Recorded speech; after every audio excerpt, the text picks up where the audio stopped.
Hi, everybody. It's me, Shane. Waiting for Ryan to join. That way I can invite him and we can answer all of your questions. But where is Ryan? Well, I hope he's hopping in here soon. We're going to answer all your burning questions about, I guess, anything. Here's a request. Is that from Ryan or is that just from someone? Oh, these are all the questions. Great. Yeah, he's going to hop on in here. We're going to... Oh, there's Ryan. He's screaming at me. Go live with Ryan Bergara. Come on in, buddy. Come on in, buddy. Get on in here. Ryan's doing his... Well, it took you long enough. There we go. Ryan Lock the door. Some elocution exercises. Were you doing your red leather, yellow leathers? I was trying to get you to approve my request. I thought you were purposefully trying to filibuster me here. No. You just, it's a bit of a lag. Welcome, everybody. How's it going, everyone? Normally we do these live streams together, but as you know, we are locked away in our own apartments, living our lives.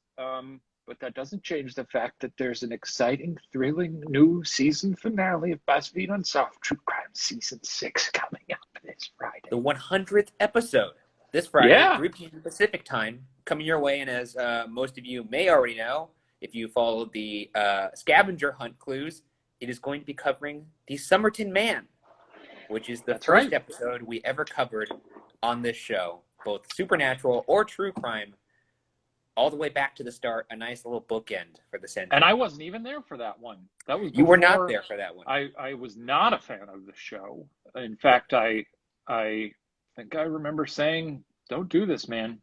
And even after you did one, you said, this was a huge hit. We got to make more of these." I said, "I don't think so.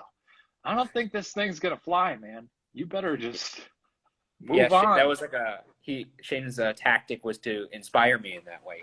He chose to be adversarial in the beginning to inspire the show. But yes, so the season finale is going to be this Friday at 3 p.m. PST. So tune in for that. We're going to answer some questions right now, in celebration and preparation of, I don't know, whatever. We got some questions. And we'll also be taking some questions as you type them in the little chat. Yeah, for sure. Also, the postmortem is going to be in 30 minutes as well. That's true. That's coming up. It episode. And that postmortem is wacky. It's a little unhinged. Just a little bit, yeah. It's a little wild. Anyways, let's go to the first question here. This comes from Mundi. They ask, how has your friendship evolved since the beginning of the show to now? Shane. I guess it... How's it evolved? I guess it... Talk about our friendship. I mean, I would argue that it became a friendship, right? I would say it was a friendship before that because of test friends. Yeah, but even when we were more like we were friend co-workers. That's we were true. like, and then you go spend some time in some haunted houses with someone and spend, I don't know, how long were we in Ohio for? 8.5 weeks. It felt like. It. It really did. Yeah, it was a long time. So it not certainly friendly terms when it started, and then now real friends. Yeah, Shane knows this. We've talked about this before, maybe not here, but maybe on Watcher, that I have a bit of a friend firewall when it comes to... You do. I not that I want to make friends, it's just that I'm naturally very, very suspecting of people. And before I let them in, they have to go through rigorous tests. And by tests, I mean shared experiences. So Shane had to almost die with me on an island for me to be like, okay, that's right. I guess long legs can stay. Let me in, yes. And then he got past the firewall, just like I finally got past the request to join the live stream. Yeah, very good. Kurt Cobain case, someone says in all caps. I think that's pretty open. Oh, wait, I guess that's not open and shut. There's a lot of theories around that one. I don't know. Someone just said Kurt Cobain. Um, There let's is a see lot. some Yeah. other If you were one of, I'm going to take a really good question here. If you were one of Shrek's toes, which one would you be? The pinky. Let's go back over to the document with some prepared questions. Yeah. From Van Bro, you guys are probably one of the best duos I've ever seen. Oh, thank you, Van Bro. How did you Thanks, meet? man, bro. Do you think that's someone's name, or do you think that's someone who's like a bro who owns a van? Ooh, that's a good question. It could be either. Because Van I'm is gonna a name. lean Van. I knew a guy named Van. He was Did in you? college. I don't think it's the same Van. But this Van was very tall, taller than you, Shane, and he played basketball. I played against him. Very tough shot to block him, Van. Anyways, I like Van Bro. I like a bro who owns a van. That does make me laugh. He's like, I'm a Van Bro. Anyways, how did we meet? Man with a van. How did we meet? Oh, man with a van would be better. At BuzzFeed, the company where we worked as interns, and then fellows, and then producers, and then full-time ghost hunters, baby. What's funny is we were interns for like 6-7 months, or 5 months, 5 months, and then fellows for what, another 3? Like, so about like a little under like 7-8 months, give or take. Yeah. And we sat at the same island of desks. Like, at one point I was like diagonal from him, and at another point maybe a little further away. Yeah. Barely even talked to Shane at that point. Did not know him at all, really. If I'm trying to think of because you sat across from me, we exchanged pleasantries here and there. We were certainly on friendly terms. Oh, no, it wasn't like I hate this guy. It was just like we were on different teams. We were on different teams. We were also all incredibly busy all the time. Like, we were barely ever at our desks. It was a stressful time. I do remember when the Jurassic World trailer came out, we sort of we like had a little postmortem about it. We were like, I don't know about that. Oh yeah, we did do that. Yeah, because at that time I was hanging out with a different gang of interns that were all on similar teams. Yeah. Huh. It came out. Let's see. It's crazy that became your favorite movie too. Yes, I love that film. It's a great film, and it's definitely not bad. Shane actually has he has a Funko Pop figure of Blue from Jurassic World, everyone's favorite raptor. He has one of those because he loves the movie so much. That might have gotten thrown out. I don't know what that is. Reminder for anyone just joining: this is a fun little Q&A we're doing in celebration of the upcoming 100th episode this Friday, the season finale about the Somerton Man, airing at 3 p.m. PST. What's your favorite horror movie? Asks a Ghouligan. Ryan? My favorite horror movie, that's tough. It's either Halloween. Yes, Halloween. It's gotta be. It is. It's because either Halloween or The Thing. Halloween, both the John Carpenter version, not the David Gordon Green version, but or the Rob Zombie version. I forgot there's 2 reboots of that movie. But the John Carpenter version is a masterpiece, a slow burn, just a really slow building of dread. But the Thing is, I think it might be The Thing. I really do. I like The Thing a lot too, but I guess I don't put that as my top horror movie solely because it also sort of checks the sci-fi box, which is not necessarily bad. It just feels like it's more than just a horror movie to me. So if I'm going pure horror, I go Halloween. So you're just a pure black and white guy, no nuance. No, there is this nuance. or that. That's what I'm saying. Which one is it? I don't know. I love The Thing. The Thing is, it's a masterpiece. We're Carpenter heads. Everybody knows that. It's great. Let's go back to some pre-selected questions from Yu. I want this blown up and hung on every wall in my apartment. I believe Yu was referring to the fun promotional image we released in preparation for this 100th episode, which is you holding my severed head. Yes. Yeah, it's a lovely photo. it was able to be kind of like almost like an aspirational thing for me, in the sense that, I guess it's already out there. I've already said it on live. It's not aspirational. It's not something I planned on doing. It's just a fun thing, just a fun piece of art. It's just a fun thing. Yeah. When Sarah looked at it, she was like, "Did they shrink your head in that photo?" And I don't think they did. Do you think they had to? I don't Probably. think they did. No, What's no. funny is they had Well, me you do have holding- very little hands, so they probably. Oh, maybe actually, they my had hands are. And now I'm going to sound like the president. My hands are quite normal. Quite Are normal. they right? Are I they? could palm a basketball, a full-size basketball. Most people can't do that. So, not to toot my own horn there, but toot. But I will say, His coach gave him little tiny basketballs, like the kind you He get gave in me a a Nerf claw ball. machine. yeah. What they had me holding for Shane's head as a reference was this big dinosaur egg. So the fact that they That's would right. have to shrink his head from that reference is kind of funny to me. Yeah. That image is actually available on shop.buzzfeed.com. They put it on some shirts. So if you want to wear your boys around town. As a nice special limited edition 100th episode shirt, a commemorative shirt. Oh, that's a hard word to say, commemorative. Commemorative. It's hard to say without saying it like a jackass, because commemorative. Commemorative. Just like your commemorative Funko Pop of Blue the Raptor from Jurassic World. That's right. What are some Blue-Eyed Sue says, what are our most annoying habits? And I would say we have a lot of research time on this, because when you're on the road with someone and also sharing a hotel room with them quite a bit, you really start to take some notes. You know what's funny though is I don't think I picked up on any of your annoying habits while rooming with you or during our extended time on Unsolved. It's been mostly when we started watching, because I spent more time That's with true. you because of that. Yeah.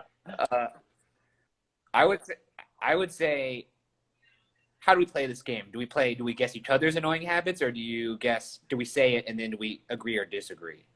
Which one's the more dangerous game? I think we just pick one for the other person. They asked like me, what do I think yours is, and vice I versa. see. Okay, yours would be, man.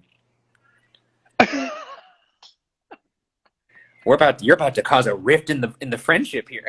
So it's I'll go with a friendly one. Is that Ryan? Well, at least when we would travel, tends to sleep late, which is not bad. But anytime we would room together, I'd always be like kind of tiptoeing out of the room in the morning to go get a coffee or something. Because Ryan will sleep till like 1 p.m. Granted, we're up till 4 a.m. ghost hunting. That's true. So maybe it's fair. Shane's would be, he does snore. He also sometimes sleeps on the bed with shoes on. Well, sometimes that happens. I don't snore that much. You do snore. I've heard you snore louder than me, I think. I don't think so. I have video evidence of mine. Do you have video evidence of yours? I'd love to see the video evidence. I would love to show it to you. Let's see what other questions we got here. From YouTube B. It sounds like YouTube. YouTube B. I think that's the. Have your perspectives changed over the duration of filming this series? Also, because No, not at all. No. People always ask me, they're like, you got to believe it goes a little bit now, right? And I'm like, no. Similarly, Shaniacs, a wild Shaniac will approach me on the street and go, "Hey, you definitely don't believe anymore, right?" And I'll go, "No, yeah, I've seen." But honestly, I might win that battle, because if you ask Ryan, well, do you think any of the places you've been to aren't haunted? He would say, yeah, there's definitely a couple we went to that aren't haunted at all. Whereas I could. There's been a couple. I can name them places too. were haunted. I'd say nope. Here's the thing: we yes, go you into could. every haunted location. We gotta do our due diligence in that we have to investigate it as if it's haunted. Never for just like a show purpose, but more just so because I do want to find ghosts. So I'm gonna do everything I can, and I'm gonna investigate this place, regardless if it's like something boring like an Arby's, which might be haunted for different reasons, if you know what I mean. But yeah, there have been some places that we investigated, and by the end of the night, I was like, no, I don't know if this place is haunted or it's just not that active that night. That could be another thing. Everybody in the comments is begging you to name which places don't seem haunted, but you wouldn't. Oh, do yeah, that. I would name them right now. I mean, Will you? what are they going to do? What are they going to do? Come after me? Or are they going to be like, oh, like not very highly credited ghost investigator says this place Well, I ain't mean, haunted. you can couch it in the fact that you believe some places may not have a lot of activity sometimes. That is Sometimes true. you just don't hit the jackpot. I would say that some places just aren't that active when we go, but there are some places where I really didn't. I'm not going to say I have The Shining or The Sixth Sense or anything like that, but I do think that I get a general feeling of being. But I do think that I have that. Yes. I know. I think that's just a basic. That's not so much a sixth sense that applies to ghosts. Now we're getting on a wild tangent, but I will say I've seen research of that humans could tell when they're being watched by other humans. Mm-hmm. Did you know that? There's like a basic. Yeah, it's like there's like a sixth sense behind your kneecaps or something. No, something like basically the test was, I forget where it was conducted, but they had a person sitting in a chair looking one way, and then they had a humans come in and then look at them and not look at them, and they were able to say when pretty accurately they were getting looked at. All right, well, enough stalling. Which places do you feel you were not being watched? Moon River. Mm-hmm. Moon River, a wonderful brewery. You should still go there. Which is great because I mean, don't go there now. That may or may not have had another prominent ghost hunting team that went there where stuff went down. Yeah. Goatman's Bridge. I mean, it certainly ain't haunted anymore. Yeah, because now there's new ownership. Under new ownership, we killed all the ghosts and demons there. Yeah. Let's see. What else? What another place? Other ones that jump out to me. Those are the two that really stick out in my head. Mm-hmm. Yeah. For all the new joiners, this is a fun little Q&A we're doing in preparation of the exciting season finale coming up on Friday at 3 p.m. PST. We're going to be digging into the Somerton Man, which is the first episode ever, but a revisit. Because the first episode, that was only what, like 5 minutes? It was like 3-4 minutes. Yeah. Really short. Not that much. It was like a very much a broad look at the case, just the broad strokes. Yeah. And now we got in there with our little tiny artisan brushes. And this is a bespoke episode that we've turned out for you for this Friday. It's a fun one. There's been new developments in the case too, which I think warrants a second look, a closer look, a deep dive. And I'm happy with how the episode came out, and I'm happy with the theories that we posit. And there are some crazy twists and turns in theories that haven't been done before in the show. One in particular, I know has not happened on any case we've covered. And it's crazy. And when's to the help last time you you won't went have back? to guess which turn, because I say when's the last time you went back in an even crazier turn. Yeah. When's the last time you went back and watched the first episode? Because the thought of even paring that down to 5 minutes feels like how could you even possibly? Yeah, I mean, I watched it. I think after we filmed the new episode, because I didn't want there to be any kind of like accidental I guess meeting of my past mind with my mind now. I thought it'd be interesting to have 2020 Ryan go head to head against, would it be 2016 or 2017? When did it? I have no idea. 2016. I feel like 2016, right? It was 2016, yes. Yeah. Wow. 2017 was when we went to London. This is crazy. 4 years, man. Holy moly. But yeah, if you guys don't know what we're talking about and you just joined right now, we're talking about the 100th episode of BuzzFeed Unsolved that goes up this Friday at 3 p.m. Pacific time, revisiting the first case we ever covered, the Somerton Man. Man, what a case. February of 2016. They're confirming it in the comments for us.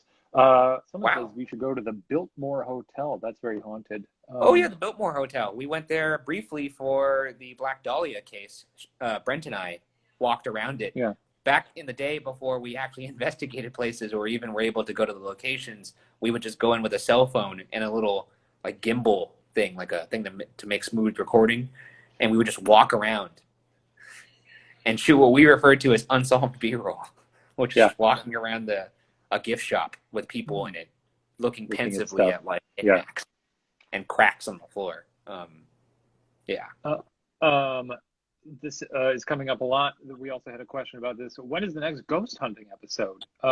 Well, we're sort of locked down at the moment. Yeah, that's a little tough at the moment. It's kind of hard to remote ghost hunt. I guess as someone, I FaceTimed a building owner and they just walked around with me, and I screamed from the phone, "Is there anybody here with me right now?"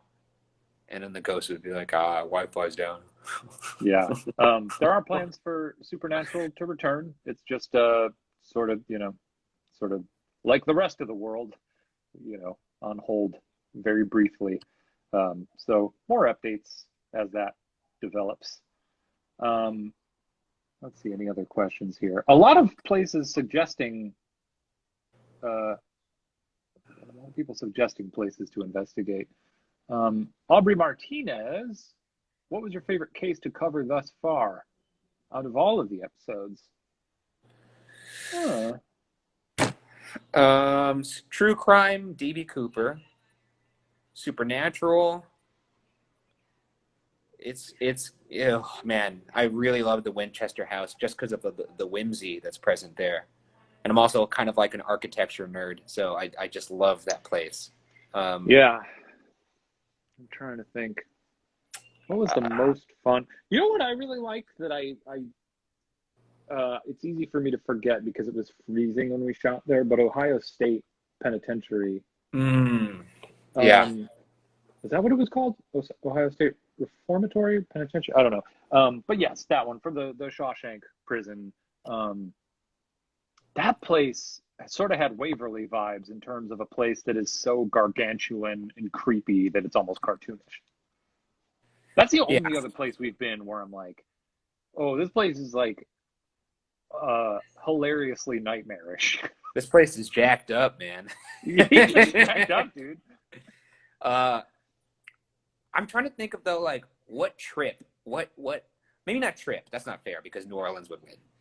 But what location did we go to where you actually were like, this was a lot of fun? I mean, we have fun in all of these, honestly, but like which one was the most fun? And I'm trying to think back, and that's like really, really vexing me. The New Orleans trip was probably it, right? Because it was like we did that Voodoo episode. Voodoo was a lot of fun. That Bloody Mary was incredible. But we had done Salem, and we're like in a snowstorm, and then flew down to New Orleans where it was like 80 degrees. But I'm saying like location, like which location when we were there investigating it did you actually have the most fun? Because I would say Voodoo, because for me, when I research these cases and these haunted houses, I do look very deep into the lore of the place, so I know most of everything.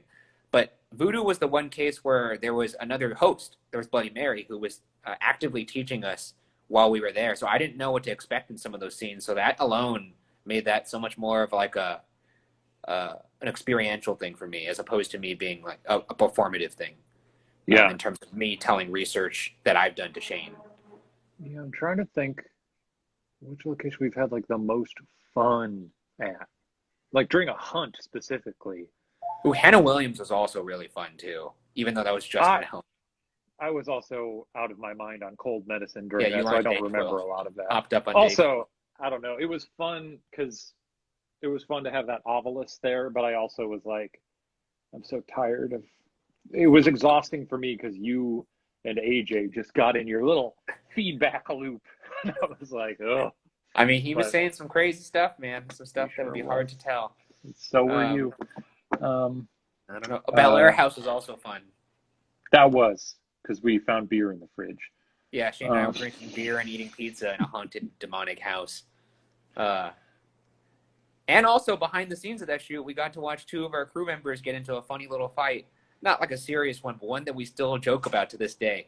Yeah, it was intense. It was a pizza argument. It was rough. We were all a little tense. It was hilarious later. Oh boy. Okay. let's move on to another question then. I think we covered that one. I think we're going to do one more and then skedaddle, maybe one more cue. Yeah, we could do that. And then once again, just as a reminder, we're here to celebrate the 100th episode of BuzzFeed Unsolved, coming this Friday at 3 p.m. Pacific time, covering the first case we've ever covered, the Somerton Man. Okay, let's That was 100. Let's look for a last question here. There's a pre-selected one that we could do, or we could, if anyone wants to really drop a banger in the comments. What should our last question be? I'd love for it to be a user-submitted one in the moment, in the spirit of this live stream. Also, while we're waiting for this question, reminding you all once again that we are going to try to shoot Supernatural when this pandemic cools off. Can't really leave our homes at the moment to do any ghost. I mean, obviously we've been trapped in our homes for 4 weeks now. The thought of going and ghost hunting right now makes me very excited. Yes. I'm like, please. I'll do it. I'll do anything. Yeah, I would love to. I really can't wait to get back out there and start investigating again. Which usually happens after we complete a season of true crime. We can't wait to get back to ghost hunting. And after ghost hunting, it's like, pretty dirty. And have to throw away another bag of clothes that we went and used on our last trip for Supernatural, going into disgusting houses. I'm excited to get back to the desk and talk crime. But now, ready for this Supernatural hunt. Well, here's a good question. It's not necessarily too involved, but someone said, do you guys have a ritual before cases? We have a few rituals on set before we shoot, I think, right? There's a number of songs that we rely on, and they change from time to time. They change sometimes, yeah.